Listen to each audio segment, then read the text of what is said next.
Bismillahirrahmanirrahim. Assalamualaikum warahmatullahi wabarakatuh. Innal hamdalillah nahmaduhu wa nasta'inuhu wa nastaghfiruh wa na'udzu billahi min shururi anfusina wa min sayyiati a'malina. May yahdihillahu fala mudilla lahu wa man yudlil fala hadiya lahu. Asyhadu an la ilaha illallah wahdahu la syarika lahu wa asyhadu anna Muhammadan abduhu wa rasuluh la nabiyya ba'da wa ba'd. Para jamaah yang dimuliakan oleh Allah Azza wa Jalla, selama berapa bulan yang lalu kita masih tersendat dalam pertemuan, maka alhamdulillah pada hari ini kita bisa berjumpa kembali di dalam majelis yang sama, yaitu belajar tentang fikih. Pada hari ini, para jamaah yang dimuliakan oleh Allah, mudah-mudahan Allah Azza wa Jalla memberikan kesehatan bagi kita semua dan menyembuhkan bagi yang sakit, dan mudah-mudahan Allah Subhanahu wa taala mengangkat pandemi ini. Allahumma rfa'anna al-bala'i wal waba'. Mudah-mudahan selalu kita berdoa kepada Allah Subhanahu wa taala. Jangan sampai kita luput terhadap doa. Banyak orang yang ingin melaksanakan kesehatan secara maknawi, yaitu ruhi, olahraga, minum obat, menjaga imun, menghilangkan pikiran-pikiran yang tidak enak menjadi pikiran yang enak. Maka jangan terlupa bahwasanya bentuk kesehatan itu juga termasuk kepada tawakal dan doa kepada Allah Subhanahu wa Ta'ala. Bisa jadi orang yang sehat itu memang Allah Subhanahu wa taala telah memberikan obatnya. Bisa jadi orang yang sehat dari sakitnya karena bentuk tawakalnya kepada Allah. Dan juga bisa jadi dia sehat karena doanya kepada Allah diterima. Maka jangan selalu kita lupakan hal-hal yang semacam itu. Para jamaah, pada hari ini kita akan membahas tentang babun fi bayani ma yukrahu bis shalah. Kita akan membahas tentang bab apa-apa saja, bab yang menjelaskan tentang apa-apa saja yang dibenci ketika sholat. Ini kalimat dibenci itu mungkin lebih ma'ruf, lebih terkenal di antara kita. Itu biasanya makruh, hal yang dibenci ketika sholat, tapi tidak membatalkan sholat. Jadi hal-hal yang makruh itu tidak bisa membatalkan sholat, tapi apa? Mengurangi. Ya. Dan juga bisa jadi makruh itu bentuknya adalah keharaman. Makanya jangan coba-coba nanti berpikir, cuma makruh saja, tidak apa-apa kok dilakukan. Itu tidak boleh. Ada seorang yang datang ke saya, dia mengatakan, saya ingin mencari rezeki yang makruh. Yang haram tidak boleh, yang halal rezekinya sulit dicari. Ternyata rezeki itu banyak yang makruh. Nah, ini makruh ini kan abu-abu, Pak. Maka tidak boleh ya nyari rezeki makruh ya. Ada yang tahu sini? Gimana cara mencari rezeki dengan cara yang makruh? Lah, cari rezeki yang halal. Karena kehalalan yang kita cari itu adalah diridhai oleh Allah Azza wa Jalla. Dengan rezeki yang halal bisa menumbuhkan pertumbuhan yang baik bagi badan kita, istri kita, ataupun anak-anak kita. Banyak orang yang memberikan makan anak istrinya dengan hal yang haram, apa yang terjadi? Akan terjadi bencana di dalam keluarganya. Dan Allah Azza wa Jalla tidak akan memasukkan surga seseorang yang apabila di dalam dagingnya ada hal-hal yang haram. Entah itu zatnya atau entah itu cara untuk mendapatkannya. Beras halal, tapi cara mendapatkan mencuri, ya bisa jadi dia tidak masuk surga dengan itu. Para jamaah, yukrahu fi shalah al-iltifat bi wajhihi wa sadrihi. Makruh hukumnya ketika seorang salat tolah-toleh ya dengan wajahnya atau dengan sadr, dengan dadanya. Jadi tolah-toleh itu begini. Ini iltifat. Jadi salat itu begini. Sampai menggerakkan dadanya seperti ini. Atau menggerakkan kepalanya saja begini, lihat begini. Nah, ini hukumnya adalah makruh liqaulihi Nabi SAW.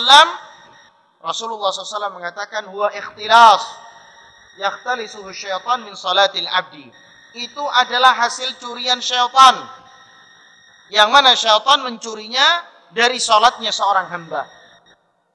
Ya, hati-hati. Rawahul Bukhari, diriwayatkan oleh Imam Bukhari, illa ayyakuna dzalika li hajatin. Kecuali ini dilakukan untuk yang hajat, untuk kebutuhan.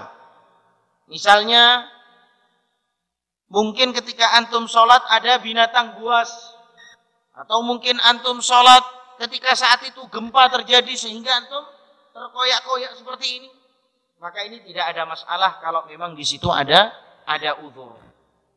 Fala ba'sa bihi kama fi halatil khauf, sama seperti keadaan peperangan. Antum takbir Allahu Akbar, matanya antum ngelihat ke kanan, ngelihat ke kiri untuk supaya lebih awas. Ini ketika terjadi pada peperangan maka tidak ada masalah. Au kana li ghardin sahih, atau mungkin melirik atau menoleh karena sesuatu hal yang dibenarkan. Ini tidak ada masalah. Jadi pada asalnya hukum menoleh itu tidak boleh di dalam sholat kecuali ada tujuan yang dibenarkan. Fa in istadara bi jami'i badanihi, bagaimana kalau misalnya dia memutar seluruh badannya? Jadi ketika sholat bukan noleh gini aja, tapi sudah memutar sampai merubah arah kiblatnya. Au istadbara bi jami'i badani au istadbara al-Ka'bah fi ghairi halatil khauf, atau dia sampai membelakangi Ka'bah, maksudnya kiblat, fi ghairi halatil khauf, bukan dalam tujuan peperangan, maksudnya bukan dalam keadaan peperangan, batalat salatuhu, maka salatnya batal, ditarkihi al-istiqbal bila udhur, karena dia meninggalkan menghadap ke arah kiblat. Ini terjadi para jemaah. Siapa? Penduduk Suriname. Ini penduduk Suriname ini asalnya orang mana? Orang Jawa. Jadi di Suriname itu ada dua kiblat. Kiblat yang pertama menghadap barat, sesuai dengan nenek moyang mereka yang ada di Jawa. Terus kemudian yang kedua, kiblat penduduk Suriname. Kira-kira mana yang betul? Hah? Yang betul yang kedua, kiblatnya penduduk Suriname itu di mana? Akan berbeda dengan kiblatnya orang Indonesia. Tetapi karena nenek moyang mereka orang Jawa, sehingga kiblatnya disamakan dengan nenek moyang mereka, yaitu sama-sama menghadap kiblat. Belum tentu antum posisinya di Suriname, kiblatnya di barat, belum tentu. Oleh karena itu, antum tidak boleh mengikuti suatu negara dalam hal kiblat, tidak boleh. Tapi antum mengikuti di mana antum berada. Ya, sudah dijelaskan, menghadap kiblat ketika antum kelihatan Ka'bah harus pas. Tapi ketika kondisi antum jauh dari Ka'bah, yaitu kondisi Indonesia, maka sesuai dengan hadis Rasulullah SAW, ma bainal maghrib wal masyriq kiblah. Di antara barat dan timur adalah kiblat. Maksudnya apa para jemaah ini dimuliakan oleh Allah? Rasulullah SAW di Madinah, kiblatnya arah selatan. Jadi Rasulullah itu berada di utara Ka'bah. Berarti kiblatnya Rasulullah berada di selatan. Maka Rasulullah SAW mengatakan di antara timur dan barat atau barat dan timur, semua ini adalah kiblat. Karena tidak mungkin orang itu lurus. Kayak misalnya kita ini sudah masang kiblat ini. Siapa yang menjamin kita lurus kepada Ka'bah? Ya, yang jaminan kita siapa? Kompas atau ketentuan MUI atau ketentuan DMI, Dewan Masjid Indonesia, Majelis Ulama Indonesia telah menentukan kiblat berapa derajat di arah barat. Itu ikuti saja sudah. Karena itu sudah peraturan dari pemerintah. Kemudian para jamaah, fatabayyana bihadza anna al-ittifaq fi shalah fi halatil khair la ba'sa bihi. Maka dijelaskan di sini bahwasanya menoleh karena sebab dalam keadaan peperangan dibolehkan. Li'anna dzalika min daruriyatil qital. Karena ketika saat itu ada suatu hal yang darurat ketika peperangan. Jadi ketika antum takbir Allahu Akbar, disabet sama pedang, ngales. Ditombak misalnya, ngales misalnya seperti itu, maka tidak apa-apa. Ngerti ngales ya? Apa ngales itu? Hah? Menghindar gitu ya. Saya terjebak bahasa Banyuwangi ini ngales.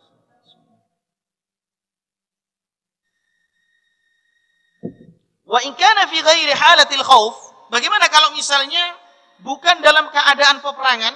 Fa in kana bil wajhi was sadri faqat duna baqiyatil badan fa in kana li hajatin fala ba'sa. Apabila di luar keadaan peperangan, dia menoleh dengan wajahnya dengan badannya saja tanpa menolehkan seluruh badan. Jadi cuma sebagian badan saja. Fa in kana li hajatin fala ba'sa. Kalau untuk suatu kebutuhan maka tidak masalah. Ya. Wa in kana li ghairi hajatin fa huwa makruh. Kalau tidak ada kebutuhan maka hukumnya makruh, dibenci. Wa in kana bi jami'il badan batala salatuhu. Kalau misalnya menoleh keseluruhan badan maka hukumnya batal salatnya. Jadi kalau menoleh seluruh badan batal salat. Baik. Yang kedua para jemaah, wa yukrahu fi shalah rafa'a basrahi ila sama'. Dan juga dimakruhkan seseorang yang sholat menghadapkan matanya ke arah langit. Pandangannya ke arah langit. Allahu Akbar. Lihat langit gini. Sholatnya begini. Ini hukumnya adalah makruh. Faqad angkara Nabi SAW. Dan Nabi Muhammad SAW mengingkari ini. Rasulullah SAW mengingkari ala man yaf'alu dzalik. Siapa saja yang dia sholat memandang ke arah langit, maka Rasulullah mengingkari dengan dalil faqala ma balu aqwam yarfa'una absarahum ila as-sama' fi salatihim. Kenapa masih ada orang-orang yang memandang atau meletakkan pandangannya di langit fi salatihim, di dalam salat-salat mereka? Fashadda qawlu fi dzalik, dan kemudian semakin keras perkataan Rasulullah SAW, peringatan Rasulullah SAW, hatta qal, sampai-sampai Rasulullah mengatakan la yantahunna an dzalik aw la tukhtafanna absarahum.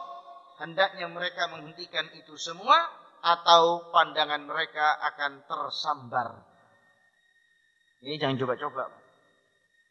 Misalnya salah satu contoh, siapa yang mendahului imam dalam gerakan, maka Allah akan menggantikan kepalanya dengan himar, keledai. Saya kepingin tahu gimana caranya Allah itu mengganti kepala saya sama keledai. Ini ditantang dari Allah. Sama seperti orang-orang Yahudi. Ya, menantang Allah Azza wa Jalla. Allah Azza wa Jalla mengatakan dalam firman-Nya, tidak boleh ada orang-orang Yahudi ketika saat itu untuk bekerja di hari Sabtu mencari ikan. Diakali. Masang kailnya hari Jumat, ikannya masuk di kail, di jaring hari Sabtu, hari Minggunya diambil. Maka Allah ganti wajah-wajah mereka dengan qiradat wal khanazir. Allah ganti mereka dengan muka-muka kera. Terus ada yang tanya, loh Ustaz, itu gimana itu muka-muka keranya orang Yahudi? Berarti Yahudi ini keturunan kera. Wallahu alam, di dalam salah satu penafsiran dengan cerita itu, maka Yahudi yang keturunan kera itu tidak berketurunan dan dia mati. Nanti kalau misalnya ada orang Yahudi keturunan kera, kita sendiri yang kaget. Ya. Jadi jangan coba-coba. Allah Subhanahu wa taala mengatakan tersambar, ya akan disambar. Dengan caranya Allah. Allah akan merubah mukanya orang-orang dengan muka keledai, ya caranya Allah, jangan ditantang. Seperti kondisi sekarang, banyak yang nantang Covid, banyak yang tidak percaya. Ya subhanallah, mereka dikasih ujian oleh Allah Subhanahu wa taala dengan penyakit ini. Makanya jangan terlalu nantang. Jangan terlalu nantang, jangan nantang. Ini semua atas kekuasaan Allah Azza wa Jalla. Nah, kemudian para jamaah yang dimuliakan oleh Allah, hadis ini diriwayatkan oleh Imam Bukhari, wa qad sabaqa annahu yanbaghi an yakuna nadhrul musalli ila mawdhi sujudihi, dan diperintahkan bagi orang-orang yang sholat untuk menghadapkan pandangannya ke tempat sujud. Fala yanbaghi lahu an yusarriha basarahu fima amamahu minal judran, dan juga tidak diperbolehkan memalingkan pandangannya ke tembok-tembok ke depan gini ya. Wan nuqush, ukiran-ukiran. Ya, maka sebetulnya ukiran yang ada di depan ini mengganggu juga. Ya memang estetika lah namanya. Ya, keindahan apa segala macam. Lah sebetulnya kalau masjid dikasih lampu begitu kan juga buat apa gitu. Cuma keindahan. Tapi kalau kita ingin membuat suatu keindahan, jangan sampai mengganggu orang sholat. Kemudian para jamaah ini muliakan oleh Allah, wal kitabat, dan juga tulisan-tulisan itu mengganggu orang sholat. Ya, makanya di masjid-masjid kami, ya di sini alhamdulillah, tidak ada yang namanya kalender yang ada di sini. Jadi jangan sampai ada kalender ditaruh di depan. Nanti ketika antum sholat, yang dicari apa? Liburan kapan? Nah terus kemudian yang terjadi juga di masjid, ini kita bahas masalah kitabat, semua masjid ditulis ayat Al-Quran. Surat Yasin, surat Kahfi, surat Yusuf, ada Pak di sini Pak. Saya pernah ke salah satu masjid yang ada di kota Banyuwangi. Ya, seluruh masjid tulisannya Al-Quran. Lah orang tidak bingung apa? Al-Quran ini kan untuk dibaca Pak. Bukan untuk ditempel. Ada, saya pernah satu tanya, loh ini kok masang surat apa ayat kursi di depan rumah? Iya supaya toyol tidak masuk. Nah ini keliru memahami hadis Rasul SAW. Supaya syaitan itu tidak masuk rumah, surat Al-Baqarah dibaca, bukan ditempel Pak. Ya. Jadi supaya syaitan itu tidak masuk ke rumah, itu baca surat Al-Baqarah. Yang mana di dalamnya ada ayat kursi. Dibaca supaya tidak masuk. Ini apa? Cuma ditempel. Terus kalau sudah ditempel, orangnya diem-dieman. Tidak baca, tidak apa-apa sudah. Lah, ini khata. Salah memahami hadis. Atau mungkin antum berpikir, Ustaz, di Masjidil Haram itu tulisannya semuanya ada. Allah, Muhammad, terus Asmaul Husna. Maka wallahu a'lam jamaah ini dimuliakan oleh Allah. Walaupun itu berada di dalam Masjidil Haram, maka itu juga tidak layak untuk ditiru. Karena memang tidak ada dalil bahwasanya kita menaruh tulisan-tulisan yang ada di masjid. Bersih kayak gini ini bagus sudah. Tidak mengganggu orang sholat. Apalagi kemudian, nah ini hati-hati juga ketika ada penanggalan, ada kalender misalnya, di situ ada bentuk jual belinya. Gimana caranya? Kalender kok ada bentuk jual belinya? Di situ ada promo atau sponsor, toko, perusahaan dan yang lain ditaruh di masjid. Ini pun tidak boleh. Karena di dalam masjid tidak boleh ada terjadinya jual beli atau dalam bentuk penawaran apapun. Ya. Makanya para jamaah dimuliakan oleh Allah Subhanahu wa taala, jangan sampai kita menaruh kalender-kalender yang bersponsor di dalam masjid. Maka di dalam masjid itu ada bentuk larangan. Apa larangannya? Jual beli. Menyiarkan barang-barang yang hilang. Misalnya ada hilang uang 10 juta di masjid diumumkan, itu tidak boleh. Terus kemudian pengumuman orang mati di masjid, itu juga tidak ada. Lah kenapa? Kok pengumuman orang mati ada di masjid? Jawabannya cuma satu. Karena sound system yang paling terlengkap di kampung tersebut adalah masjid. Ya bukan kematian saja Pak. Pos kamling di masjid. Pos yandu di masjid. Bersih-bersih rumah tangga misalnya apa? Ya di masjid. Semua di masjid. Kenapa? Karena masjid adalah sound system yang paling lengkap. Nah ini tidak boleh. Masjid itu kegunaannya untuk sholat. Yang lucu lagi Pak, ketika rapat RT, ketika rapat RW, bertempat di musola, semua datang. Ini manusia yang manggil. Tapi ketika azan, tidak ada yang datang Pak. Nah ini yang harus diperhatikan untuk kita semua. Kita sebetulnya malu Pak. Rapat pos kamling, rapat, ayo di mana? Di masjid. Kita tidak pernah ke masjid. Malu. Ya. Kemudian para jamaah ini dimuliakan oleh Allah Subhanahu wa taala. Wa nahwi dzalik li anna dzalika yushkiluhu an salatihi. Dan semuanya begitu juga. Ada juga di masjid ditaruh yang namanya masjid jam yang besar itu. Jadi setiap tweng. Orang yang sholat kaget itu. Ya, semua ini bermain estetika untuk kelihatan. Saya senang sama jam besar itu, Pak. Karena apa? Anggun. Ditaruh apa segala macam itu anggun, Pak. Tapi kan tidak serta-merta semua harus ditaruh di dalam masjid. Nah, kemudian banyak juga para jamaah ini dimuliakan oleh Allah, takmir kalah sama masyarakat. Misalnya masyarakat bawa jam yang bunyinya keras di masjid, tidak bisa nolak. Ya, seharusnya takmir itu diberikan jabatan sebagai ketua takmir atau takmir masjid, maka dia yang mengatur masjid. Ya. Makanya banyak di mana masjid-masjid itu, masjidnya sedikit orangnya, Al-Qur'annya banyak. Ada orang naruh Quran, ada orang naruh Quran, cuma naruh toh. Tapi tidak pernah dibaca. Ini takmirnya juga harus punya apa? Inisiatif. Banyak Al-Quran, gimana supaya untuk dibaca? Ya, sediakan acara-acara untuk membaca Al-Quran. Misalnya apa? Belajar mengajar tajwid, belajar tahsin, kan begitu. Kemudian yang ketiga para jamaah, wa yukrahu fi shalat taghmidu ainai li ghairi hajatin. Yang ketiga, satu hal yang dibenci di dalam salat adalah memejamkan mata ketika salat. Ini memejamkan mata bukan ibadahnya orang Islam. Memejamkan mata itu adalah ibadahnya orang-orang di luar Islam. Orang-orang di luar Islam itu kalau beribadah semua memejamkan mata. Ya, tapi Islam tidak.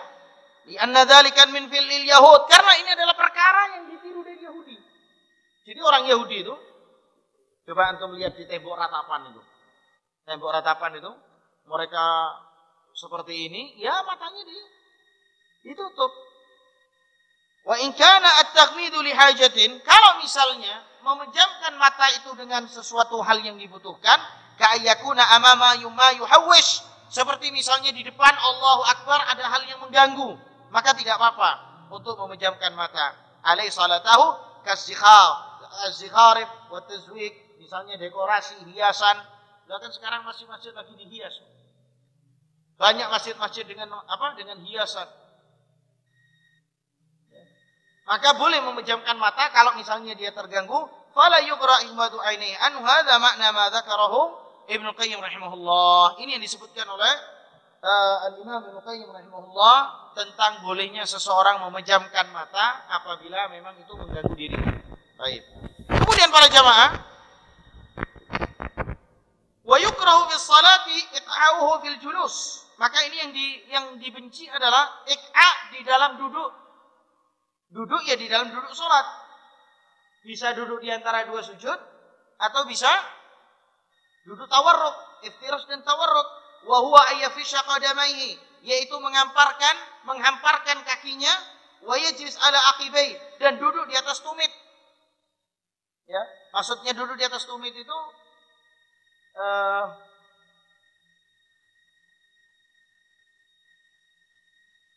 kita lanjutkan dulu.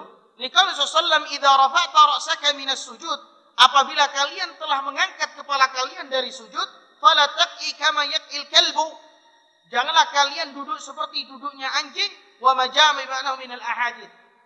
Dan hadis yang lain juga senada dengan hal ini. Maksudnya duduk itu, ya, duduk ini yang saya jelaskan adalah pantat itu berada di hamparan, maksudnya di apa? Di lantai. Sedangkan kaki dibuka. Kakinya itu semua menghadap ke belakang. Ya, itu kurang ini, kakinya kurang lebar, ya, pantatnya duduk di lantai. Seperti itu yang tidak boleh. Ya, itu maksudnya iq'a yang tidak diperbolehkan. Gitu ya.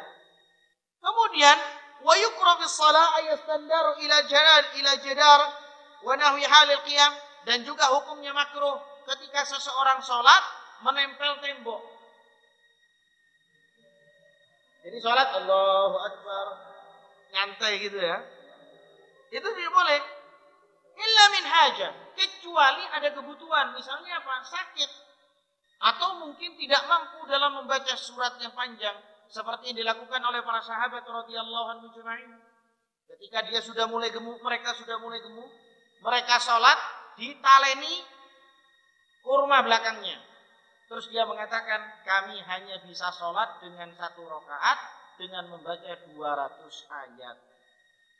Ini kita berapa ayat Pak? 1 rakaat. Hah? Jadi para sahabat itu ketika saat dia gemuk, 1 rakaatnya bisa baca 200 ayat. 1 rakaat. Ini kita baru ayat agak-agak panjang sedikit, wah batu semua ya masjid. Keluar masuk kamar mandi. Ya.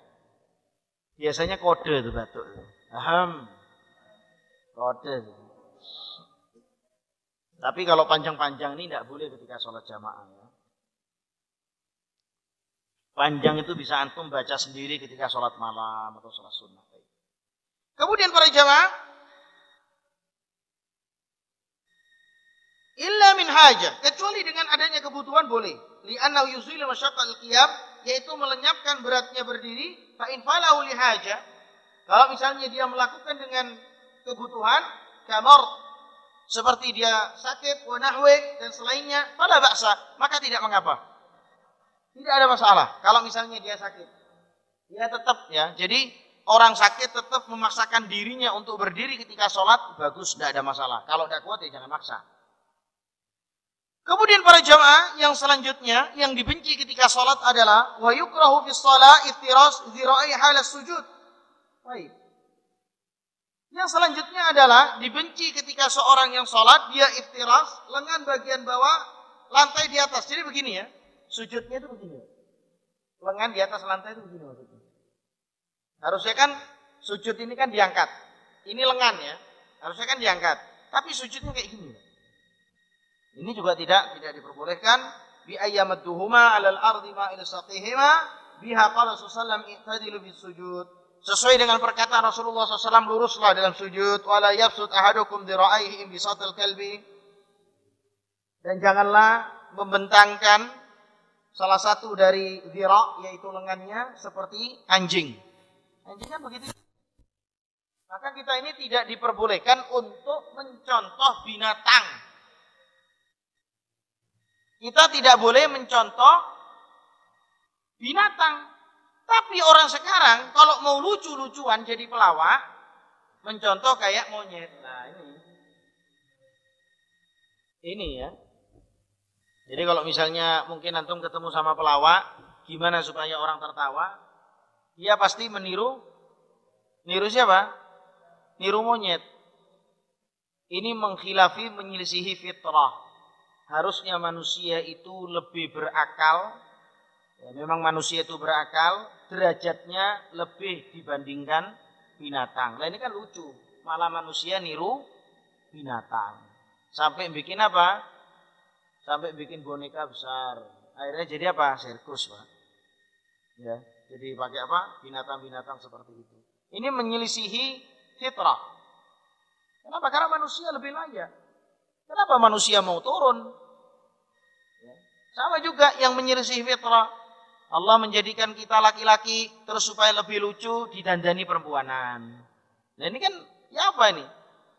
Allah Azza wa Jalla mengatakan ya, Rasulullah SAW bersabda, tidak diperkenankan ya Allah melaknat ya orang-orang yang meniru lawan jenisnya. Ya. Selanjutnya para jamaah dimuliakan oleh Allah Subhanahu wa taala, wa yukrahu bis shalah, dan dimakruhkan di dalam salat al-abath. Al-abath itu melakukan satu hal yang tidak ada faedahnya. Allahu Akbar. Kita bersihin terus pasang lagi. Ini ada lagi cerita, Pak. Allahu Akbar, kelupaan rupanya. Ngambil sanitizer, semprot. Ada yang tanya kemarin, Ustaz, gimana kalau misalnya sholat pakai sanitizer? Dia sudah tidak usah pakai karena dia sudah dalam sholat, tidak, dia lupa lah.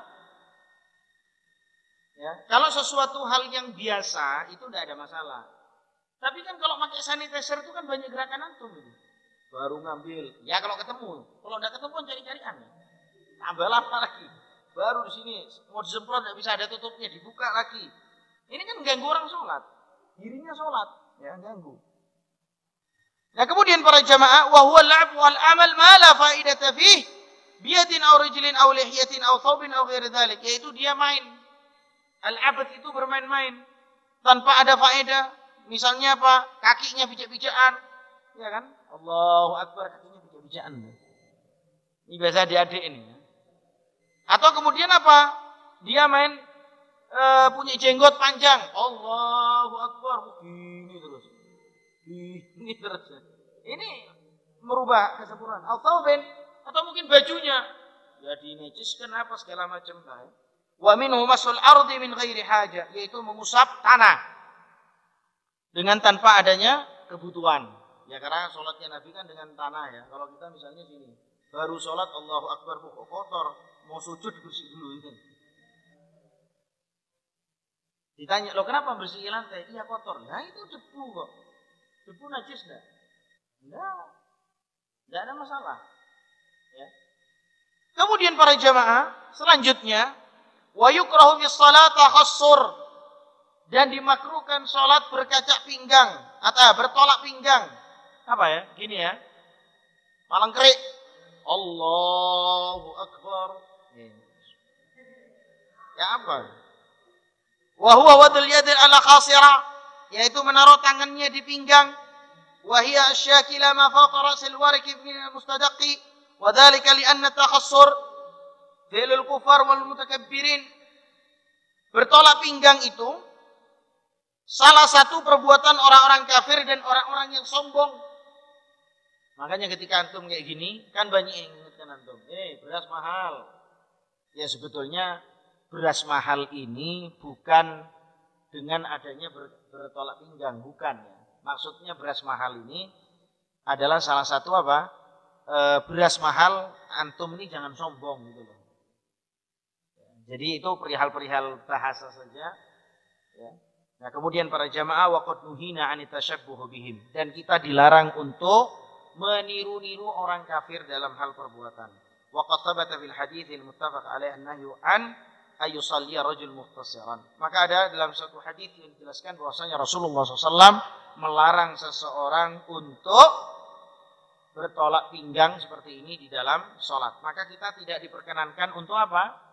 Untuk meniru-niru orang kafir dalam berdoa. Misalnya seperti ini doanya. Ini kan bukan doanya orang Islam. Atau mungkin doanya begini. Itu juga bukan doanya orang Islam. Orang Islam itu doanya mengangkat kedua tangan seperti ini. Atau memang kalau khatib biasanya seperti ini. Atau dalam kondisi sholat istisqa nanti insya Allah jelaskan. Bisa seperti ini atau begini ya. Itu adalah tata cara doanya orang Islam. Jangan kita niru. Ya. Di HP juga kadang-kadang kalau minta maaf seperti ini. Dan kemudian para jamaah yang dimuliakan oleh Allah Subhanahu wa taala, wa yukrahu fi shalah farqahu asabi'a wa tashbikahum kuha wa tashbikuha, dan juga tidak boleh ketika sholat Allahu Akbar. Tidak boleh ini namanya mengenyam ya. Menjalin jari jemari, tidak boleh. Wa yukrahu yusalla wa baina yadayhi ma yashghalu wa yalhi. Dan juga termasuk salah satu hal yang dilarang ketika antum sholat di hadapan antum sesuatu adalah hal yang terlena. Misalnya antum tidak mau ketinggalan drakor nih, drama Korea. Sholatnya di depannya TV. Allahu Akbar. Sedikit apa banyak itu? Hah? Banyak itu. Atau mungkin antum sholat di kamar, drakornya di sana. Jadi ketika sholat Allahu Akbar, terus mati kayak itu.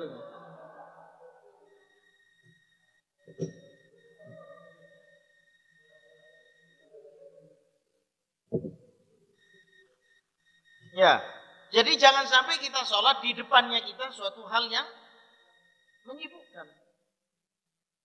Misalnya antum nunggu nih, siapa nih yang jadi presiden? Zuhur sudah apa? Sudah berbunyi. Supaya tidak ketinggalan antum sholat di sampingnya TV. Allah Akbar, ngelirik sedikit. Kira-kira persennya nih paling banyak ke siapa nih presidennya? Pollingnya nih kemana nih? Ya, ini juga tidak boleh Pak ya. Jadi kalau ada satu hal yang menyibukkan antum, pisahkan. Lianna dzalika yashghaluhu an ikmali salati, karena dia akan menyibukkan dirinya dan akan menghilangkan kesempurnaan salatnya. Ya. Ada lagi ya di Banyuwangi, gempar itu kan, kepingin terkenal rupanya jadi selebgram, sholat di tengah jalan, daerah selatan itu. Ada orang pakai pakaian putih-putih, jualan sholat di tengah jalan itu. Nah kan kesulitan truk sama bis itu. Ya. Kemudian para jamaah, wa yukrah, dan juga dibenci as-salatu fi makanin fihi tasawir, dan juga dibenci seseorang sholat yang berada di dalam ruangan yang bergambar. Ada foto, ada yang lainnya, foto keluarga sak besar-besarnya 3x4. Atau mungkin musolanya antum digambari Ka'bah seperti itu. Maka para ulama, para jamaah, gambar Ka'bah, gantungan kunci, terus mungkin antum apa? Biasanya kalau umroh atau antum mau haji, itu kan ada ini kan dulu, latihannya dulu kan? Latihannya Ka'bah itu para ulama khilaf. Ada yang membolehkan, ada yang tidak membolehkan. Kan misalnya antum punya gantungan kunci dari Ka'bah itu kan misalnya. Oleh-oleh apa segala macam. Itu ada yang tidak memperbolehkan. Kenapa para jamaah dimuliakan oleh Allah? Karena takut merusak hatinya antum. Ya. Misalnya mungkin antum lewat ini ya, Probolinggo atau mungkin di Surabaya itu. Ada kan Ka'bah-Ka'bahan miniatur itu. Saya pernah juga ke Malang. Kondisinya sama seperti kalau misalnya Surabaya sama Probolinggo, itu masih kurang. Yang ada di Malang Kabupaten, Masya Allah, bagus itu. Jadi memang betul-betul masjid dibuat kayak Islamic Center. Saya ke sana karena kemarin dari MUI Banyuwangi ke sana, saya lihat Allah bagus. Tapi para ulama di situ ada khilaf. Ya. Ulama Saudi itu kebanyakan tidak memperbolehkan untuk membuat miniatur Ka'bah. Kenapa? Akan merubah hatinya antum. Antum kalau sudah kena itu, ya buat apa lagi ke Ka'bah? Gitu loh. Ternyata subhanallah, saya pertama melihat fatwa dari para ulama Saudi yang tidak boleh membuat miniatur. Saya berpikir, masa sih ada orang yang dicukupkan untuk melihat miniatur terus dia tidak ingin bergerak hatinya untuk berangkat ke Saudi, ke Mekah? Ternyata ada, Bang. Ceritanya adalah ibu saya itu punya teman yang ngomong, saya baru jalan-jalan ke Surabaya. Subhanallah, mampir di Probolinggo, kanannya jalan itu kan ada miniatur. Saya ke sana, saya lihat, ya Allah, cukup sudah ke sini. Buat apa ke Mekah? Ini yang disampaikan oleh para ulama. Maka ada sebagian para ulama yang tidak memperbolehkan kita untuk menggambar miniatur itu. Karena apa? Sebagian orang juga ada terikat. Nggak usah, cukup. Paling cuma gini-ginian tok. Tawaf ya. Ya kan sa'i cuma lari-larian tok. Di Surabaya ada, Pak. Asrama haji itu. Nah, itu ada sebagian. Tetapi sebagian para ulama Yordan, ya salah satunya Syekh Ali Hasan insyaallah ya. Itu membolehkan. Tapi membolehkan dengan adanya tujuan kebutuhan seperti manasik haji ataupun umroh. Jadi ada yang membolehkan, ada yang juga tidak. Ini berbagai macam pendapat para ulama. Dan juga tidak perlu misalnya kayak masjid Gambria ini di sininya ditaruh miniatur gambar Ka'bah, Masjid Nabawi. Masjid ini sana Masjidil Aqsa, ini masjid tidak usah. Kayak gini ini cukup bagus ini. Ya. Kemudian para jamaah, lama fihi min at-tashabbuh bi ibadatil asnam. Kenapa tidak boleh kalau misalnya ada ruangan bergambar kita sholat, kenapa? Ya, khawatirnya nanti ini seperti apa? Seperti patung-patung. Khawatirnya nanti bisa merubah. Dan siapa yang akan merubah? Namanya hati nih. Tahu bahasa Arabnya qalb. Hati qalbun. Qalbun itu orang apa? Yang suka bolak-balik itu. Ya. Makanya ada doa apa? Supaya ya muqallibal qulub, tsabbit qulubana ala dini. Wahai yang membolak-balikkan hati, tetapkanlah hatiku kepada agamamu. Nanti hati itu sering bergoyang. Antum rapat musyawarah RT RW ngomongnya iya, keluar dari situ enggak. Diomongin sama istrinya, ojo mas. Bisa berubah, hati-hati itu. Sawa'an kana suratu mansubah atau ghairu mansubah. Yang tidak diperbolehkan itu adalah gambar yang tertancap atau yang dipajang, atau gambar yang tidak dipajang tapi ada gitu loh ya. Ala sahih, maka ini tidak diperbolehkan. Takut nanti akan merubah. Kemudian para jamaah, wa yukrahu ay yadkhula fi shalah wa huwa muhawwish al-fikr bisabab wujud syai'in yudayyiquhu kahtibas al-baul al-gha'it aw rih aw halat al-barid aw harr shadidain. Baik. Juga hukum makruh ketika antum masuk ke dalam salat, pikiran antum tidak menentu, bimbang. dengan adanya sesuatu yang menekan pikiran antum. Apa? Menahan kencing, menahan berak, menahan kentut, kedinginan, atau kepanasan.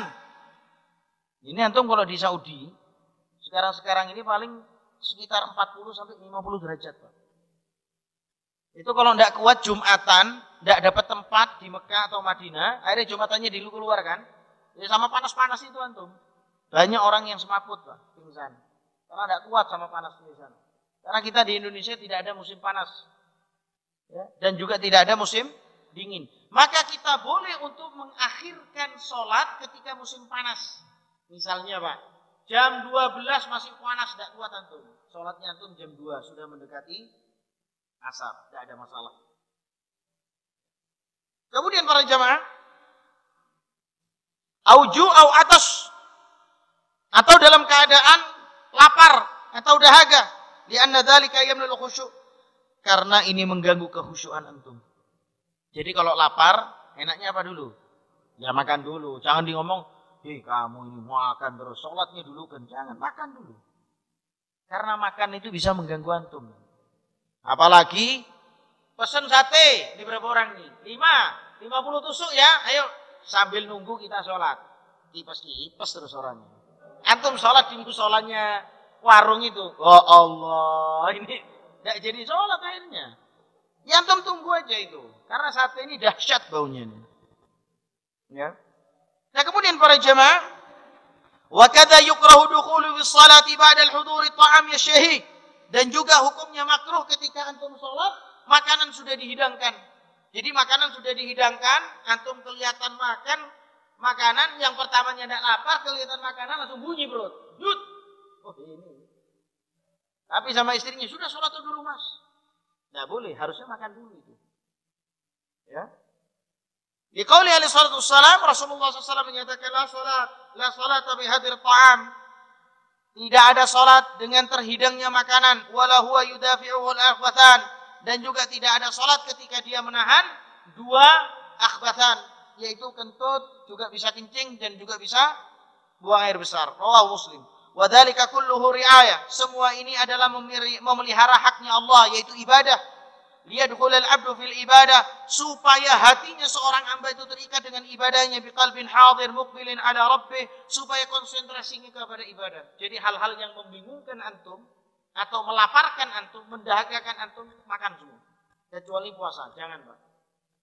Nanti siang-siang katanya Ustaz Iqbal, suruh makan dulu. Tidak puasa antum makan dulu siang, lah batal Pak. Pengecualian puasa. Ya. Kalau puasa tidak termasuk itu ya. Mau lapar gimana tetap harus puasa sampean. Dan juga ada orang kan ngomong, kesabaran ada batasnya. Ada datang orang, Ustaz, ini jam 1 sudah saya tidak sabar. Sabar saya habis, saya mau makan ini puasa. Jadi yang betul itu, kesabaran itu tidak ada batasnya. Jangan terlalu niru-niru yang di TV-TV itu, kesabaran ada batasnya lah. Kemudian para jamaah, wa yukrahu lil musalli ay yakhussa jabhatahu bima yasudu alaihi li'anna dhalika min syi'ar ar-rafidhah. Fa fi dhalika al-fi'lu tashabbuh bihim, dan tidak boleh mengkhususkan benda untuk dijadikan tempat sujud. Sama seperti orang syi'ar rafidhah. Ya, di situ bukan batu. Jadi ada tanah Karbala itu dibakar jadi kayak batu. Itu dipakai kemana-mana itu. Terus dipakai sholat, seakan-akan dia berada di atas Karbala. Nah, Syiah kafir. Syiah ini keluar dari agama Islam karena dia tidak mengakui Nabi Muhammad sebagai Nabi. Dan dia tidak mengimani Al-Quran. Ya. Dan mereka mengkafirkan hampir 100% para sahabat. Lah gimana? Yang bawa Islam ke kita ini siapa sih? Sahabat. Lah kalau sahabatnya kafir, kok bisa sih itu muslim? Kan lucu. Kemudian wa yukrahu bis-shalah mas'u jabhati wa anfihi mimma 'alaqa bihima min athari as-sujud wa la ba'sa bi masjid dzalika ba'da al-faragh min as-shalah. Dan juga dibenci biasanya mengusap wajah ketika sholat. Jadi Allahu Akbar ketika sujud kok kelihatan kotor, diusap gitu, itu tidak boleh. Hukumnya makruh. Boleh antum mengusap di luar sholat untuk membersihkan bagian-bagian antum yang kotor. Kemudian para jamaah wa yuqra fi salatil abath bimasli lihiyati wa kaffi thawbi wa tandifi anfi wa dzalik lianna dzalika yashghulu an salati. Dan juga dimakruhkan al-abath. Misalnya al-abath apa? Ngupil, Pak. Allahu akbar. Ngupil. Atau Allahu akbar. Lek. Salatnya ini. Terus gini salat. Ya lakukan di luar sholat aja, jangan dalam sholat gitu loh. Wal matlub minal muslim ay yattajah ila salati bi kulliyatih. Maka dituntut seorang muslim untuk konsentrasi dalam sholat wala yatashaghal anha bima laysa minha, dan janganlah sibuk terhadap apa-apa yang dari luar sholat. Yaqulu subhanallah, yaqulu Allah subhanahu. Allah subhanahu wa ta'ala mengatakan, hafidhu ala salawati wassalatil wusta wa qumu lillahi qanitin. Maka jagalah salat-salat kalian, yaitu salat wusta. Para ulama mengatakan wusta ini adalah salat asar. Karena salat asar ini banyak ditinggal manusia. Kadang orang salat asar jam 5, hampir maghrib, banyak. Maka kita diperintahkan untuk menjaga salat dan juga salat asar wa qumu lillahi qanitin, dan menghadap Allah dengan khusyuk. Kemudian para jamaah, fal matlub iqamatu shalah bi huduril qalbi wal khusyuk. Dituntut seorang muslim mendirikan salat dengan menghadirkan hati, dengan mengkhusyukkan, wal ityanu biha yusra'u lahuma, dan disyariatkan untuk mendatangkan kekhusyuan ini. Bagaimana caranya khusyuk? Dia menghindari hal-hal yang menyibukkan kita. Satu, gimana supaya kita khusyuk? Mengerti bacaan salat. Gimana kita khusyuk? Tidak melakukan hal-hal yang menyibukkan diri kita. Salah satu contoh para jamaah dari diri saya pribadi. Ketika misalnya saya, ini contoh at-tahiyat, itu biasanya melihat ke sana atau melihat ke bawah situ. Itu terganggu. Tapi subhanallah, ketika saya at-tahiyat, pandangan saya ke mana? Ke telunjuk, alhamdulillah lebih khusyuk. Dan itu yang disarankan oleh Rasulullah SAW, yang diperintahkan oleh Rasulullah SAW untuk menuju. Jadi ketika antum tahiyat itu, lihatlah telunjuknya, ya, bukan melihat yang lain-lain. Kemudian para jamaah, wa tarku ma yunafihi ma yunqisuhu huma min al-aqwal wal-af'al, dan kemudian meninggalkan apa-apa yang menodai salat, apa-apa yang merusak salat dari perkataan ataupun dari perbuatan. Misalnya apa? Salat dorong-dorongan, kesempitan. Nah ini ya. Litakuna salatan shahihah, supaya salat kalian menjadi salat yang benar. Mabriyati lidhammati fa'ilha, yaitu menggugur. Jangan sampai kita salat ini hanya menggugurkan kewajiban, tapi memang betul-betul kita salat untuk menggugurkan kewajiban. Maksudnya apa? Jangan yang penting salat, Allahu Akbar, Allahu Akbar. Bukan ya.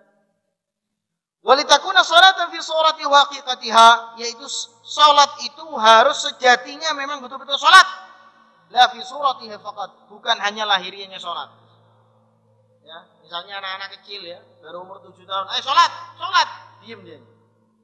Yang penting apa? Gerakannya. Ya kalau umur 7 tahun ya enggak apa-apa, Pak. Yang penting gerakannya, kelihatan orang salat, ya kan? Kelihatan orang tuanya sudah menjalankan salat, ya enggak apa-apa. Ini yang bermasalah sudah tua, sudah ngerti sholat, kepingin dilihat kayak orang sholat. Akhirnya apa? Enggak ini.